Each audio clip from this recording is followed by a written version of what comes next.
Peuple de Dieu, donc nous sommes toujours dans notre pensée que nous sommes en train de développer dans le cadre d'une bonne communion entre fils de Dieu.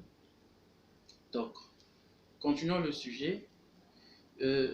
J'étais en train de dire que je suis en train de parler sur un thème intitulé le premier message ou le message clé. Si je peux récapituler ce que j'avais pu dire dans le message, dans la première partie de ce message, j'avais posé un fondement dans ce sens que il y a eu un grand message que jusqu'alors, c'est nous les habitants de la terre, nous n'arrivons pas à accepter. Ce message-là, d'après l'écriture que nous avons lue, c'était Luc 2, à partir du verset 8 jusqu'au verset 19. Et on avait compris que il y avait eu des mages, en d'autres termes les astrologues, qui étudiaient les étoiles. En étudiant les étoiles, ils avaient compris, d'après leurs études, qu'il y avait 3 étoiles qui étaient assemblées, et cela annonçait la naissance d'un roi sur la terre. Dites Amen.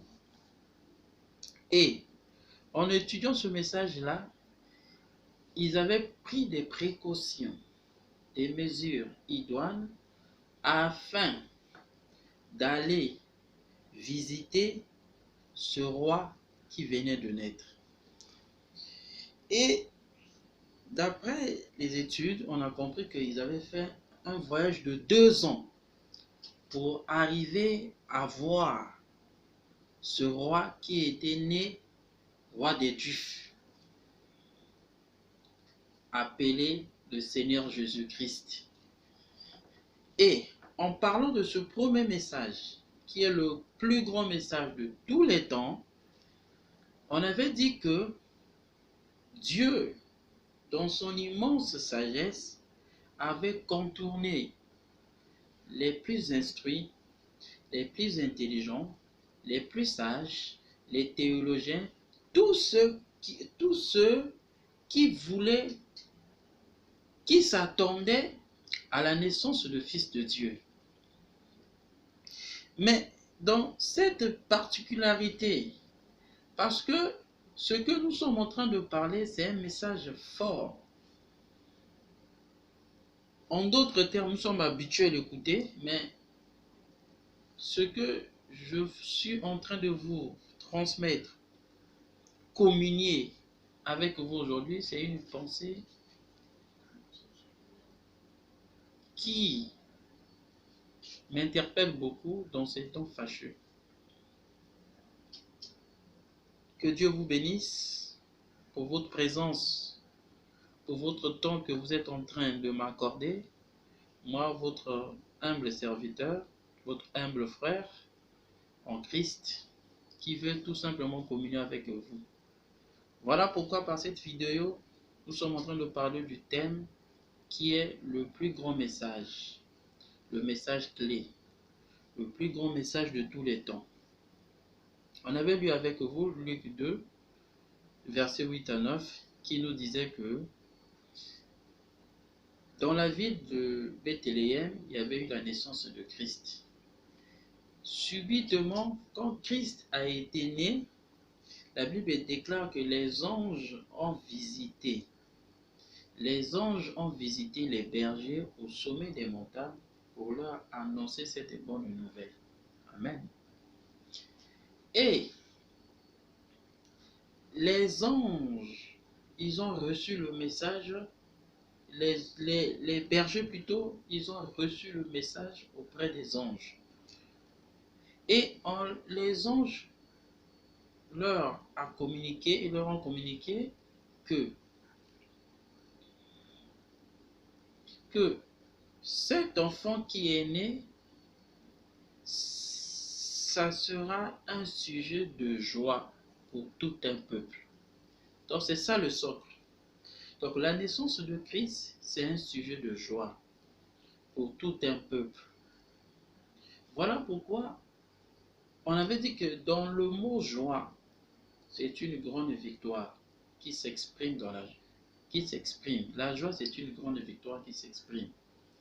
La joie, c'est un remède, donc c'est une guérison. Et moi, j'ai compris que nous sommes actuellement en train de passer des temps difficiles, des temps de famine, des temps de tension nerveuse, le temps de tiraillement, et de plus belle, il y a encore coronavirus. Mais j'ai apprécié ce que notre chef de l'État a pris comme solution, comme directive, afin de protéger sa population en demandant à chacun de nous de rester chez soi, en fermant les églises, en fermant les écoles, les boîtes de nuit, tout ce que nous connaissons, bref. Mais de respecter certaines conditions, certaines distances, en d'autres termes les distanciations sociales, afin que cette épidémie, cette pandémie ne puisse pas avoir de propagande, des dégâts de plus belle dans nos foyers, dans nos familles. C'est bien, que Dieu lui bénisse pour son travail. Un très bon chef de l'État. Mais ce que nous sommes en train de parler, c'est quelque chose de capital. Parce qu'en dehors de toutes ces précautions, de toutes ces décisions, il y a un message auquel, si toi et moi, on arrive à posséder, à accepter, en croyant ce message, je crois de tout mon cœur que quelque chose doit se passer dans la vie de la personne qui accepte ce message. Et ce message-là, c'est lequel? Je vais lire le prophète de Dieu pour continuer notre pensée.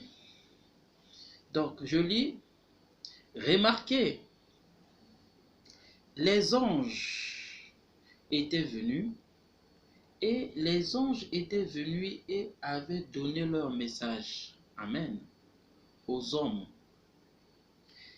de si basses conditions, alors qu'il y avait là des hommes beaucoup plus qualifiés, amen, du point de vue terrestre, que ces pauvres bergers illettrés. Le berger était le plus illettré de tous, amen. Il n'avait besoin de connaître rien d'autre que ses brebis, amen. Donc, on a compris que Dieu avait envoyé des anges afin d'annoncer aux bergers la naissance de Christ. Mais il s'avère que les hommes auxquels Dieu avait choisi, c'étaient les hommes les plus bas de la terre, les plus illettrés de la terre. C'est ce qui m'étonne, ce qui attire mon attention. Il y avait les gens les plus qualifiés sur cette planète Terre, mais Dieu, pour apporter sa bonne nouvelle, qui est l'évangile, il avait choisi des bergers afin de leur annoncer en premier lieu, en tant que premier message. Amen. Parce que n'oublions pas que l'humanité tout entière attendait la venue du Messie. C'était l'espoir. Et c'est ce qu'on appelle la première venue. Amen. Et cette venue, on s'est posé la question dans ma première vidéo, c'était que pourquoi il fallait que ce soit les bergers qui devaient recevoir ce message clé, le plus grand message de tous les temps. Amen. Parce que, si je peux ajouter, j'ai besoin de votre attention, c'est parce que celui qui devait naître ou celui qui était né, il devait porter, il devait manifester la nature d'une brebis. Dites Amen. Et une brebis ne peut être que nourrie, conduite, enseignée que par un berger. Amen. Voilà pourquoi Dieu, en naissant sur la terre, prenant la forme humaine, venant sur la terre pour toi et moi, il avait choisi une particularité des gens qui devaient nous annoncer, toi et moi, afin que nous puissions être bénéficiaires de la joie auquel ce bébé ou cet homme, cet être-là qui devait naître, afin que ce sujet-là puisse nous apporter la joie. Je vous avais bien dit que la joie, c'est la guérison. Amen. La joie, c'est une grande victoire qui s'exprime. La joie, c'est la position parfaite de l'homme sur la terre. Amen. Donc, si je peux continuer, si l'une des raisons auxquelles la naissance de Christ a été annoncée au berger, parce que celui qui était né, il devait être appelé une brebis. Amen. Amen. Ça veut dire que les bergers étaient des gens mieux placés, bien positionnés pour connaître une brebis. Amen. Voilà pourquoi je suis en train de continuer de lire. Il n'avait pas besoin de connaître les mathématiques. Ça, un berger. Amen. Il n'avait pas besoin de connaître comment décomposer un atome. Il n'avait pas besoin de l'instruction. Amen. Scolaire. Il avait tout simplement besoin de connaître ses brebis. Dites Amen. Ça, c'est la nature d'un berger. Donc, le berger n'a pas besoin de diplômes, n'a pas besoin de connaître les atomes, la décomposition des atomes, n'a pas besoin de connaître quelque chose que ce soit, mais le berger n'a que besoin de connaître ses brebis. Amen. Voilà pourquoi l'une des raisons auxquelles ce plus grand message de tous les temps, le message clé. Clé pourquoi? Parce que c'est ce message-là qui nous donne la possibilité d'être au-dessus des circonstances terrestres. Quand je parle des circonstances terrestres, je vois les maladies, les soucis, les inquiétudes, tout ce que vous connaissez comme dégâts dans la vie de l'homme. Amen. Mais cet enfant qui devait naître, que les anges avaient visité les bergers pour leur donner le message et leur commissionner afin qu'eux, ils puissent le révéler aux autres, c'était quel message? Donc, écoutez. Donc, c'est tout ce qu'il lui fallait connaître. Et Dieu, la grande sagesse, la fontaine et la source de toute sagesse, a bien voulu choisir une telle personne. Amen. Plutôt des personnes comme celle-là. Et contourner tous les érudits très bien formés qui avaient été formés pour reconnaître cela. Cela montre que quelque chose, c'est que le domaine dans lequel ces gens-là avaient été formés n'était pas approprié. Amen. Il a contourné tous les gens les plus importants du pays. Il y avait des gens importants, des grands enseignants. Caïphe, le souverain sacrificateur, beaucoup d'autres grands hommes, tous les grands intellectuels d'Israël, toutes les dénominations. Et tous les théologiens enflés d'orgueil. Dieu les a tous contournés et bien c'est ça la sagesse de Dieu. Amen. Donc, Nous sommes en train d'avancer dans notre sujet sur le message, le premier message. On a compris que pour que ce premier message soit apporté aux hommes, le révéler aux hommes, qui était la naissance de Christ, il fallait que ce message-là doit être apporté par les anges, mais auprès d'une certaine catégorie des gens. Et les gens-là qui étaient choisis, c'était des bergers. Voilà pourquoi, mon frère, ma soeur, si tu es en train de m'écouter maintenant, je suis en train de vous poser un fondement auquel les gens ne peuvent pas être ballottés. Parce que Dieu a ses agents sur la terre. Amen. Et ces gens-là sont commissionnés, sont conduits par Christ au moyen de ces messagers célestes qui sont des anges, afin que nous, quand on les écoutons, nous puissions être ce peuple-là à qui il était dit, cet enfant qui est né sera pour eux un sujet de joie. Amen. Donc, en dehors d'un message qui n'est pas apporté par les anges auprès des bergers, ce message-là n'apportera jamais de la joie. Ça veut dire que toutes les conséquences qui accompagnent le mot joie, selon le dictionnaire Jésus. Amen. Voilà pourquoi Dieu avait contourné les grands enseignants, les grands hommes de ce monde, les intellectuels, les plus intelligents, pour choisir que des bergers.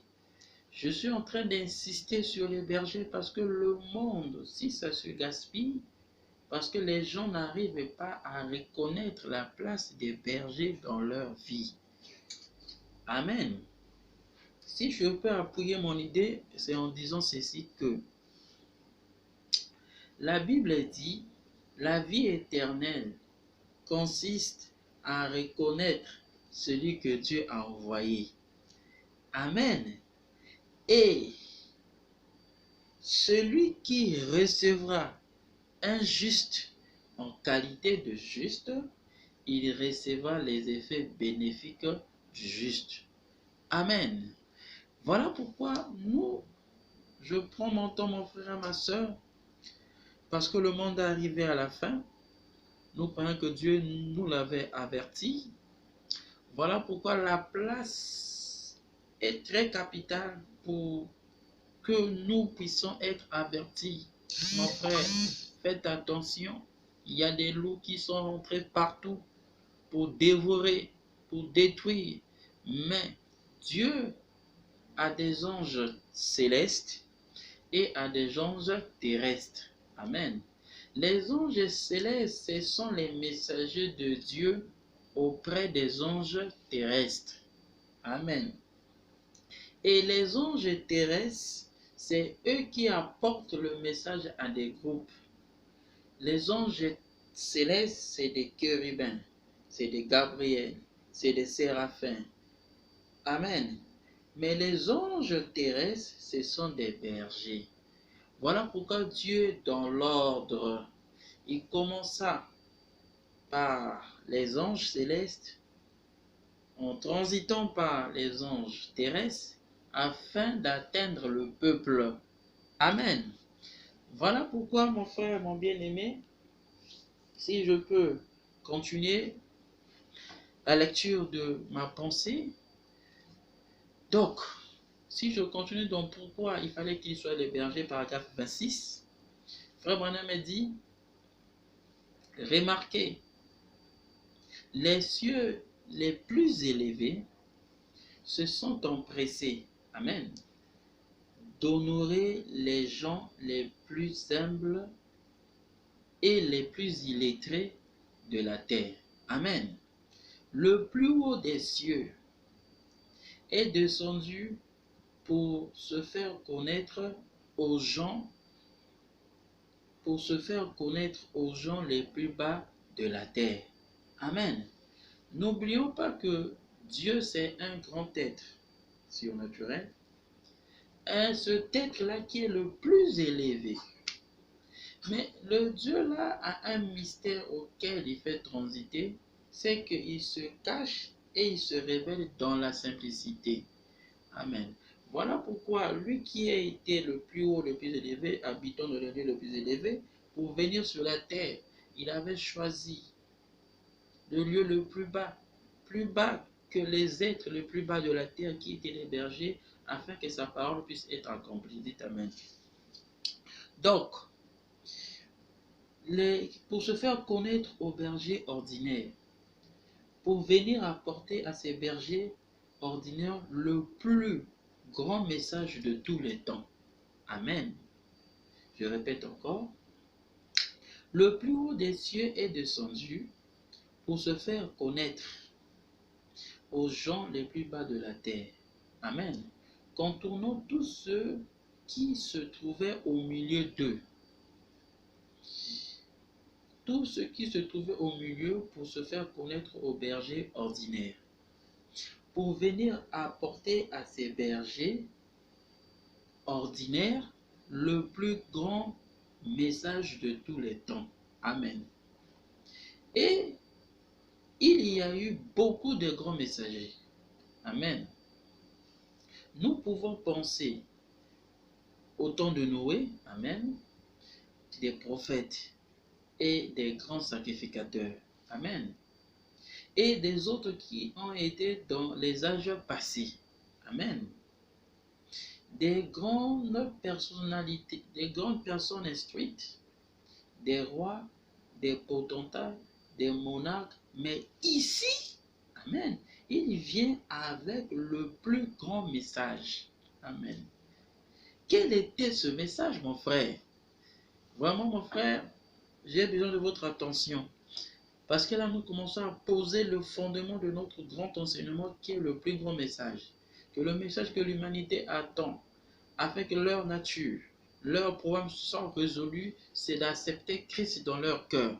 Et le plus grand message que nous sommes en train de parler, le plus grand message de tous les temps, le premier message, le message est clé, qui donne la solution à nos problèmes, qui donne la guérison, qui chasse le coronavirus, qui chasse les maladies incurables, qui bénit, qui transforme, qui régénère l'homme. C'est ce message que nous sommes en train de parler. Yoka. Donc, quel était ce message? Amen. Et ce message-là, écoute ça.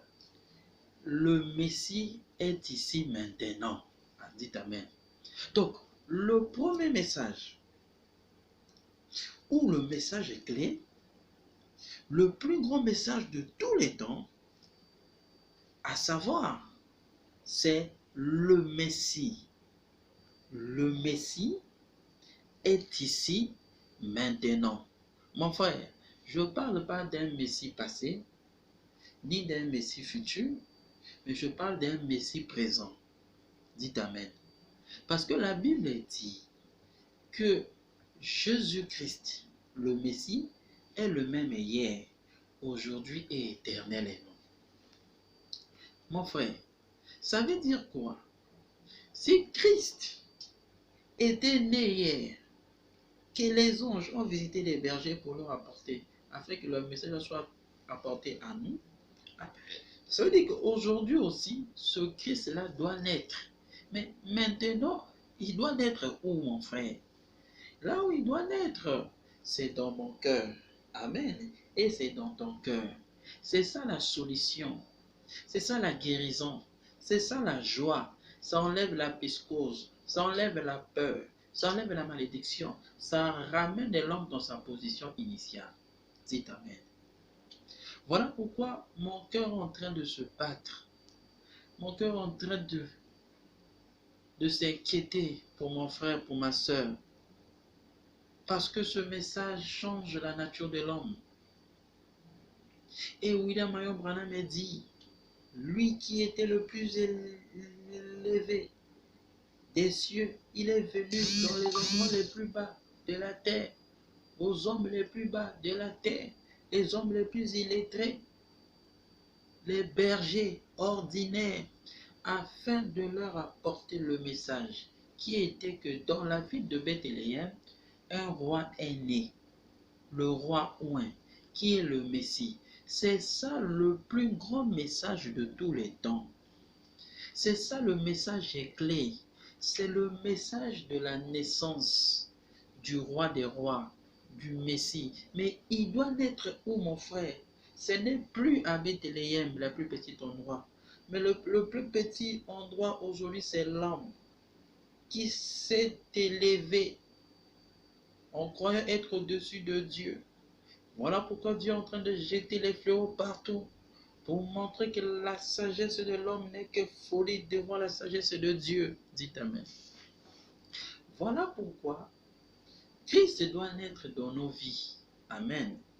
Si Christ doit naître dans nos vies, automatiquement, nous devenons des brebis. Amen.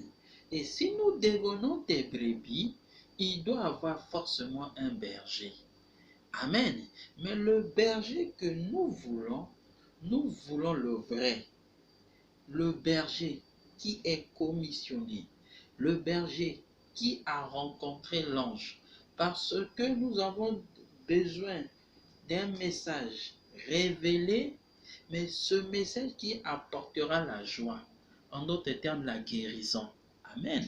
Mais la guérison ne peut que être apportée par un message, par un messager qui a reçu le message par un ange céleste.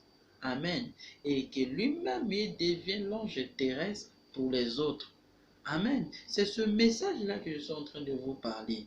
Le message de Christ, qui est le premier message, qui est le plus grand message de tous les temps. Dites Amen.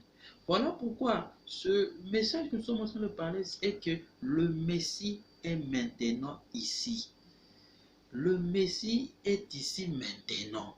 Ce maintenant que je suis en train de parler, c'est maintenant que je suis en train de vous parler là. Le Messie est maintenant ici, frère. Mon frère, si tu crois ce message, reçois ta guérison au nom du Seigneur Jésus-Christ. Si tu crois ce message, je chasse l'esprit de peur au nom du Seigneur Jésus-Christ. Si tu as reçu ce message, je te demande d'être connecté afin que ta vie puisse subir une transformation. Parce que ce monde sera détruit. La Bible avait déclaré que l'homme détruira ce monde par sa propre intelligence. Et nous commençons à voir les fléaux s'abattre. Mais les fléaux ne peuvent que venir par l'intelligence de l'homme. Parce que c'est l'homme qui avait créé l'arme pour tuer son frère. Amen. C'est l'homme qui est en train de créer des virus pour tuer son frère. Le monde là va aller où? Mais la Bible dit, tournez les regards vers le roi des rois, Christ, et venez vous tous qui êtes chargés, fatigués, car il vous déchargera de tous vos fardeaux. Voilà pourquoi le chemin par lequel je suis en train de vous emmener, c'est le chemin de la repentance. Parce que Christ vient pour apaiser les cœurs chagrinés, les cœurs qui ont reçu des problèmes. Mais lui, il est vivant. Il est maintenant ici. Le maintenant que je vous parle là, mon frère, si tu es connecté, reçois la solution à ton problème au nom de Jésus-Christ. Amen. Donc, mon frère, je crois qu'on a posé un fondement. Nous sommes en train de continuer notre pensée qui est le plus grand message de tous les temps. C'est le message clé qui ouvre les portes que là où tu ne pouvais plus passer. Si tu avais besoin du travail, tu vas recevoir le travail au nom de Jésus. Si tu avais besoin de la guérison, tu vas recevoir la guérison au nom de Jésus. Parce qu'ici, il y a un message clé et que le Messie est maintenant ici. Dites Amen. Et comme le Messie est maintenant ici, nous voulons maintenant connaître qu'est-ce que le Messie est venu faire. Amen. Parce qu'on a vu que il y a eu 4000 ans, on nous avait promis que le Messie doit venir sur la terre. Ça veut dire quoi? Le Dieu créateur devait se faire chair, habiter avec l'homme, afin qu'il puisse ramener l'homme dans la position initiale. Pourquoi la position initiale? Parce que notre race a été déchue par notre père Adam. Et c'est par Adam que nous sommes tous rentrés dans la malédiction. Nous connaissons ce que notre père Adam avait fait. Mais on n'a pas besoin de rentrer là-dessus. Mais là, nous sommes en train de parler du premier message. Parce que la bonne nouvelle là devait être proclamée à toute l'humanité pour servir de témoignage et afin que la fin puisse arriver. Mais pour que la fin puisse y arriver, mon frère, je veux que tu sois aussi participant de cette chose-là. Parce qu'il n'y aura que deux cités. La cité des perdus et la cité des rachetés. Il y a un enfer à éviter. Il y a aussi un ciel à gagner. Voilà pourquoi, mon frère, au moment que les feux sont en train de s'abattre, tu ne sais pas le lendemain si tu peux vivre encore. La mort peut aussi te trouver sur le chemin. Mais la condition à laquelle tu vas te retrouver, est-ce que tu es prêt pour affronter la mort? Parce qu'il y a une vie au-delà de cette vie. Il y a un enfer à éviter, un ciel à gagner. Où passeras-tu ton éternité? Voilà pourquoi j'ai pris soin de parler du premier message, afin que nous puissions poser un fondement. Et ce premier message-là est que le Messie est maintenant ici. Dites Amen. Voilà pourquoi, mon frère, que Dieu te bénisse pour m'avoir écouté ce soir. Et nous croyons qu'on a posé un fondement auquel nous sommes en train de parler, qui est le premier message. Le premier message-là, c'est le plus grand message de tous les temps. Et tous les temps, nous pouvons que parler de ce message-là qui va bénir les âmes des gens. Et c'est un message de clé qui vient pour ouvrir les portes de ta vie. Si tu le reçois, dis Amen au nom du Seigneur Jésus-Christ. Et deuxièmement, on a compris que le Messie est maintenant ici. Mais quel est le travail du Messie? C'est là que nous allons continuer dans notre sujet du plus grand message. Que Dieu vous bénisse. Amen. Shalom.